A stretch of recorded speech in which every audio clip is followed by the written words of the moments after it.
Hi there, I'm Sydney Manning, and my Applied Civics project is about Proposition 112 on this year's midterm election ballot.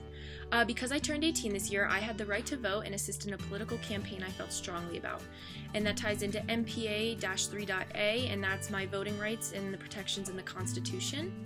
And throughout hours of research and references, I felt as though I was able to make my opinions based off of factual evidence. I felt very strongly about voting yes on 112 as an environmentalist and as a politically informed student. This ties into the Enduring Understanding MPA-3, and that's my political ideology and my demographics that influence that. So for some background, Proposition 112 asks the Colorado public to vote on whether fracking, both in the public and private land, should have a minimum distance of 2,500 feet from any building deemed vulnerable.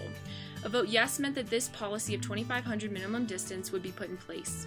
This was one of Colorado's most heavily debated topics in this year's election. Large PACs like protecting Colorado's environment, economy, and energy independence seemed reasonable for many to vote against, and all over the television, radio, and social media, PACs like this funded the Vote No for 112 campaign. That ties into PRD-3.A.1, and that's how the news media and communication technology influence citizens and their political information. These companies all had close ties to oil and gas companies like Exxon, Shell, and Anadarko Petroleum, and that ties into PRD-2.E.3, and that's how these PACs can influence elections through their fundraising and spending. To stand up against dark money in major PACs such as this one, I went into my community to see how I could help. I started by writing to the Democratic Senator Michael Bennet and asking him to advocate for this cause. I urged him to take a stand to these large PACs and lobbyists and to see this issue from an environmentally impactful point of view. Unfortunately, I did not get a reply, so I sent the same letter in email format and was almost immediately responded to with an auto-reply message. Throughout my community in Castle Pines, I went to the surrounding neighborhoods and handed out brochures and a short essay educating the public to vote yes on 112.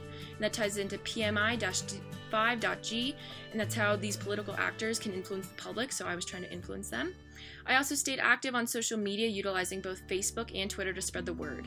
And finally, I did get involved with the campaign that I signed up with was Colorado Rising, and that's the main advocate for Vote Yes on Proposition 112 to volunteer in some ways. I signed up to do volunteer calling, which entailed calling registered Colorado voters and informing them about Proposition 112 and how they can help and or vote in favor. This type of volunteering allowed me to get in touch with the campaign heads and to make what seemed to me the most impactful way to reach people. And that ties into PMI-5.B and how the impact of political parties can influence the electoral. Overall, this project allowed me to branch out and assist in the political action that I had not been exposed to before this year. My understanding of the midterm election and being able to vote expanded my knowledge on communal and statewide government. As of December, when I made this video, 112 failed to pass in the Colorado election by a margin of about 44% and 56% against the proposition. Although the outcome was not as I hoped, I know I made a difference in the people who voted and educated far more people about the subject than if I had chose not to advocate.